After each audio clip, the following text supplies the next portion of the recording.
আউযুবিল্লাহি মিনাশ শাইতানির রাজিম। বিসমিল্লাহির রহমানির রহিম। Prime Islami Life Insurance Company Limited, Chattogram, June 10 কর্তৃক আয়োজিত আজকের মিত্রতা চেক প্রদান ও উন্নয়ন সভার সম্মানিত প্রধান অতিথি, আমাদের এই প্রাইম পরিবারের গর্ব, পুরো বাংলাদেশের বীমা ইন্ডাস্ট্রিতে শ্রেষ্ঠ, বারবার নির্বাচিত শ্রেষ্ঠ এমডি এবং prime Islami Life Insurance company লিমিটেডের গোল্ড মেডেলিস্ট, আমাদের অভিভাবক জনাব নাইমুল হক চৌধুরী স্যার, সবার মুখে হাসি রয়েছে, কিন্তু দুটি পরিবারের মুখে আজকের হাসি নেই। আজকে ওদের মধ্যেই একটি ঝড় বয়ে যাচ্ছে, এমনই একটি পরিবেশের আয়োজন করেছি। সেটা আমরা মরহুম মোহাম্মদ আনোয়ার হোসেন, আমাদের মুছাপুর গুড়াই বাড়ি, ওদের বাড়ি, উনি কুয়েত প্রবাসী ছিলেন, উনি কুয়েতে ছিলেন। উনি আমার মামাতো বোনের জামাই। আজকে এখানে উপস্থিত রয়েছেন, আমার দুজন মুরব্বী রয়েছেন। তো উনি কুয়েত চলা থাকাকালীন সময় অনেক টাকা আয় করছেন, অনেক টাকা ইনকাম করেছেন, পরিবারকে দিয়েছেন, বন্ধুবান্ধবকে দিয়েছেন। কমপ্লেক্সের মধ্যে অনেক ব্যবসায়ীকেও ব্যবসা করার জন্য বিভিন্নভাবে উনি টাকা সাহায্য সহযোগিতা করেছেন। কিন্তু আজকের আমার একজন কর্মী তার পিছনে কথা বলে, তার সাথে থেকে তাকে বুঝিয়ে শুনিয়ে আমার prime Islami Life Insurance company লিমিটেডে 1 লক্ষ টাকার একটি বার্ষিক প্রিমিয়ামের মাধ্যমে তার এই প্রিমিয়ামটা শুরু করে। আজকে শুরু করার পিছনে অনেক শ্রম দিয়েছে আমার সেই কর্মকর্তা। আমার এই কর্মকর্তা কেন শ্রম দিয়েছে? আমি যখন তাকে ট্রেনিং দিয়েছি, তাকে বলেছি যে আমরা যারা ইন্স্যুরেন্সের কাজ করি, আমরা প্রকৃতপক্ষে একটি অর্থনৈতিক যোদ্ধা। সমাজ এবং রাষ্ট্র পরিবর্তন করে দেওয়ার জন্য, অর্থনৈতিকভাবে এটাকে শক্তিশালী করার জন্য, এটার একমাত্র পথ হল অর্থনীতিকে মজবুত করা। একটা পরিবারকে অসহায় থেকে তার পরিবারকে নিশ্চিত একটি আর্থিক রূপান্তরিত করে এনে তার পরিবারকে শক্তিশালী অর্থনৈতিক প্রতিষ্ঠান হিসেবে রূপান্তরিত করা। তার প্রেক্ষিতে আজকে প্রমাণ হলো, আমি ফেসবুকে স্ট্যাটাস দিয়েছিলাম যে এই আনোয়ারের টাকা অনেক লোক আজকে তার মৃত্যুর পর অস্বীকার করেছে। আমিও কয়েকবার সেই বিচার আচারে বসেছি তার টাকাটা উদ্ধার করে দেওয়ার জন্য। তার টাকা দিতে না পারে অনেকজন পালিয়ে গিয়েছে, তার পরিবারকে অসহায় রেখে গিয়েছে। তার ওই লোকগুলা তার পরিবারের পাশে এখন দাঁড়াচ্ছে না, অস্বীকার যায়, টাকা দিবে না। সেই প্রবাসী রক্তের ফাঁড়ি করে, ঘাম ফেলে সেই টাকা অর্জন করেছে, সেই টাকাই তার এই অসহায় পরিবার থেকে ছিনিয়ে নিয়ে গেছে। আজকে সেই ধারাবাহিকতা prime Islami Life Insurance Company limited সেই 1 লক্ষ টাকার বিনিময়ে আজকে 10,55,199 টাকার চেক তার স্ত্রীর হাতে তুলে দিতে সক্ষম হয়েছে। শুকরিয়া আদায় করছি আলহামদুলিল্লাহ। আজকে আমার 25 বছর কর্মজীবন এই প্রাইম ইসলামী লাইফ ইন্স্যুরেন্সে। আমার আজকে 25 বছর সন্দ্বীপে আমি এই চাকরি, এই কোম্পানিতে আমি জয়েন করেছি।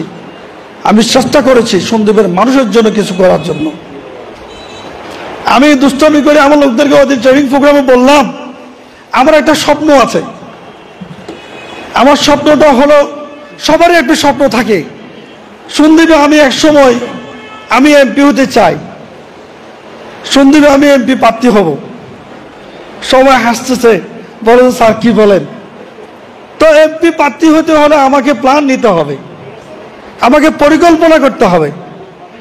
আমার বয়স যখন 70 হবে, যখন আমি বেঁচে থাকি, যদি আল্লাহ আমাকে হায়াত দেয়, সুস্থ রাখে, 70 বছর বয়সে আমি সন্দ্বীপের কি হব, এমপি হওয়ার স্বপ্ন আমি দেখি।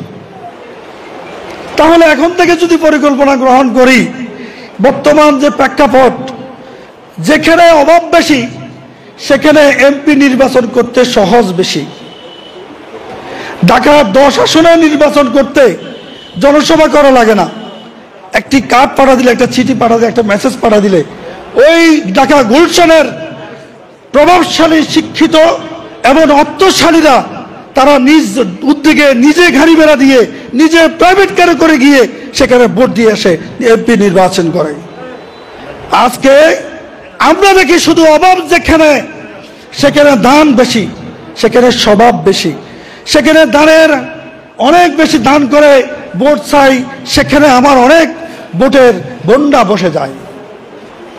আমার সন্তানকে তো আমি আরেকজনের পিছনে দৌড়াতে দিব না, আমার সন্তানকে তো আমি অভাবে রাখবো না। আমি রাজনীতিবিদ হিসেবে আমার সন্তানকে তো আমি বিদেশে লেখাপড়া করাবো, আমার সন্তান হয়ে যাবে দেশের নেতা, যোগ্য লিডার হয়ে উঠবে। আজকে কারাই আমার এই পরিবারের এই সন্তানে আমার এই সন্দীপের পরিবারকে সুন্দর পরিবেশে নিয়ন্ত্রণ করার জন্য স্বপ্ন দেখে?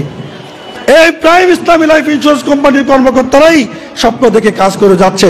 তার প্রমাণ আজকের এই দুজন ব্যক্তির মৃত্যুর দাবি চেকের অনুষ্ঠানের আয়োজন করার মাধ্যমে। সম্মানিত উপস্থিতি, আমি চাই সন্দ্বীপে দারিদ্র্যমুক্ত হোক, সন্দ্বীপ এমন একটা সমাজ সৃষ্টি হোক, সন্দ্বীপের প্রত্যেকটি ঘরে ঘরে প্রত্যেকটি পরিবারে আমাদের একজন প্রবাসী রয়েছেন। আমাদের প্রবাসীদের আমি দাবি করব সরকারের কাছে, আমাদের প্রবাসীদের আর্থিক নিরাপত্তা, তার পারিবারিক নিরাপত্তা নিশ্চিত করুন। আমাদের প্রবাসীদেরকে নিশ্চয়তা দিন, তার পরিবার শান্তি থাকবে। আমাদের প্রবাসীরা নিশ্চয়তা দিন, তার সন্তান তার পরিবার তারা ভালো থাকবেন, তারা নিরাপত্তা পাবেন, তাদের পরিবার সুরক্ষিত থাকবে। রাষ্ট্রের দায়িত্ব একটি পরিবারের একজন প্রবাসীর এই নিরাপত্তা দেওয়ার অবশ্যই অঙ্গীকার রাখে। সম্মানিত উপস্থিতি, আজকের এই প্রোগ্রামটা মাধ্যমে আমরা আজকে সেই আনোয়ার হোসেন এবং আমাদের মরহুম মনসুর আলী, উনি আবুধাবি প্রবাসী, ওনারও পরিবারের একটা স্বপ্ন ছিল, উনি জীবিত থাকলে অনেক টাকা জমা হবে, টাকা দিয়ে তার ঘর দিবে, মেয়ে দিবে, তার একটা স্বপ্ন ছিল। হয়তো তার স্বপ্ন বাস্তবায়ন হয়নি, তার স্ত্রী, তার সন্তান, তার পরিবারের স্বপ্ন এখন আমরা বাস্তবায়ন করার জন্য সেই উদ্যোগ নিয়েছি। সম্মানিত উপস্থিতি, আজকে আমি হাউস থেকে আজকে এখানে শত শত লোক উপস্থিত হয়েছেন। আপনাদের সকলের কাছে অনুরোধ থাকবে, আমাদের এই দুজন ব্যক্তির জন্য আজকে খাস করে দোয়া করব, আল্লাহ যেন সর্বোচ্চ জান্নাতবাসী করেন। আমি চেষ্টা করেছি, এমন একটি সেনসিটিভ জায়গায় আমি চাকরি করি, সন্দ্বীপের মানুষের আমানত সন্দ্বীপের মানুষকে দিয়ে দেবার। গত 5 বছরে 2019 থেকে 2025-এর 18-11-2025 পর্যন্ত সন্দ্বীপ থেকে আমি দাবি পরিশোধ করেছি 51,07,24,094 টাকা। এই 51 কোটি টাকা সন্দ্বীপের মানুষের আমানতের টাকা আমি পৌঁছা দিতে পেরেছি প্রতিটি ঘরে ঘরে। সম্মানিত উপস্থিতি, আজকে শুনি খুশি হবেন আপনারা। আপনার ইন্স্যুরেন্স, পুরো বাংলাদেশের অর্থনৈতিক অবস্থা এখন তারল্য সংকট, পুরো ব্যাংক বিমার অস্থিরতা চলছে, বাংলাদেশের হাহাকার অবস্থা চলছে, ব্যবসা বাণিজ্যের অবস্থা খুব খারাপ চলছে। এই সময়ের মধ্যেও অনেক ব্যাংকের, আজকে এখানে দুজন ব্যাংকের কর্মকর্তা আমার উপস্থিত রয়েছেন, বড় দুজন ব্যবসায়িক আমার পাশে রয়েছেন, ওনারা সবসাথে ভালো বোঝেন দেশের পরিস্থিতি, অর্থনৈতিক কী অবস্থা। যেখানে ব্যাংক টাকা দিতে পারে না, সেখানে prime Islami Life Insurance company লিমিটেডের একটি চেক বকিয়ে নাই, সকল টাকা 19 তারিখ পর্যন্ত পরিশোধ করতে দিতে পেরেছি ইনশাআল্লাহ। এটা আলহামদুলিল্লাহ, এটা আমার প্রাইম ইসলামী লাইফ ইন্স্যুরেন্সের বড় অর্জন। আজকে সক্ষম হয়েছি, আজকে এই অর্জন, বিজয় অর্জনের পিছনে আপনাদেরই অবদান রয়েছে, আপনাদের সহযোগিতা রয়েছে। সম্মানিত উপস্থিতি, আমার আজকে মাননীয় প্রধান অতিথি বিস্তারিত আমাদের কোম্পানির টোটাল বিজনেস থিমস বলবেন, কোম্পানির অবস্থান সম্পর্কে বলবেন। আমি তো আপনাদেরই সন্তান, আপনাদেরই ভাই, সবসময় আমাকে পান, আমি আপনাদের পাশে আছি। যারা ইন্স্যুরেন্স এখনো করেননি, যাদের পরিবারে এখনো ইন্স্যুরেন্স হয়নি, আপনারা সচেতন হন, আপনারা এখনই ঘুরে দাঁড়ান। একটি পিপিলিকা, ছোট একটি পিপিলিকা দেখবেন ঘরের মাঝখান দিয়ে একদিকে দৌড়াচ্ছিল। আমি বলি যে, পিপিলিকা যাচ্ছ কোথায় ভাই? পিপিলিকে বলে আমাকে বাধা দিও না ভাই, যাচ্ছে কোথায়? বলে যে আমি দাওয়াতে যাচ্ছি। দেখবেন আরেক দল আসতেছে, সে ওখান থেকে পিপিলিকে লাইন ধরে ধরে আসতেছে। তো জিজ্ঞেস করি তোমরা আসতেছো ভাই কোথা থেকে? বলো যে ভাই আমি দাওয়াতে গিয়েছিলাম, খেয়ে এসেছি। তো মুখের মধ্যে কি, তোমার মুখের মধ্যে সাদা সাদা কিছু দেখা যাচ্ছে, এগুলো কি? বলে যে আমি খেয়েও এসেছি, আমি নিয়েও এসেছি। অর্থাৎ এই পিপিলিকা তার গর্তের মধ্যে 6 মাসের খাদ্য সে সংরক্ষণ করে রাখে। ছোট্ট একটা প্রাণী, সেও সঞ্চয় করে। আমাদের কি সেই বুদ্ধিটুকু নাই?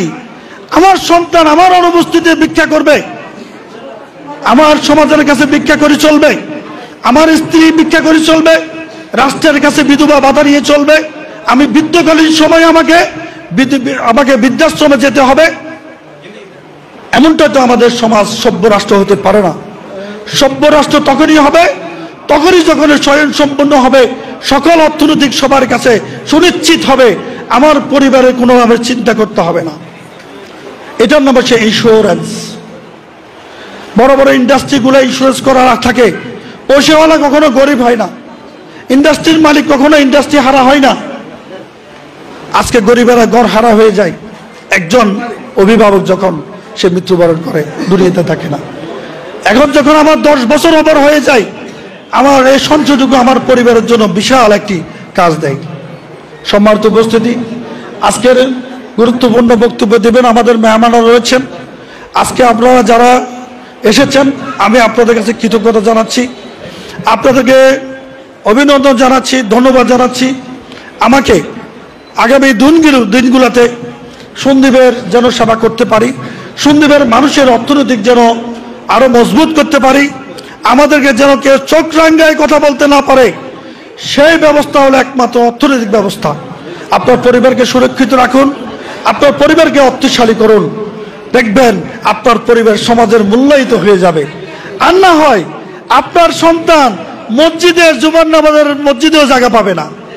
যদি সমাজের মসজিদে যদি টাকা দিতে না পারেন, মসজিদে যদি চাঁদা দিতে না পারেন, সেখানে যারা টাকাওয়ালারা মসজিদের লাইনগুলোকে গ্রহণ করে বসে থাকবে। এই জন্য সম্মানিত উপস্থিতি, পরিবারের দিকে তাকান, নিজের দিকে তাকান। সমাজ পরিবর্তন করার জন্য, রাষ্ট্রের অবকাঠামো উন্নয়নের জন্য, টেকসই উন্নয়নের জন্য যে কাজ করা আমাদের দরকার, সেটা একমাত্র ইন্স্যুরেন্সের মাধ্যমে সম্ভব। এই জন্য আপনাদেরকে উদাত্ত আহ্বান জানাচ্ছি। আবারও ধন্যবাদ জানিয়ে আজকের মতো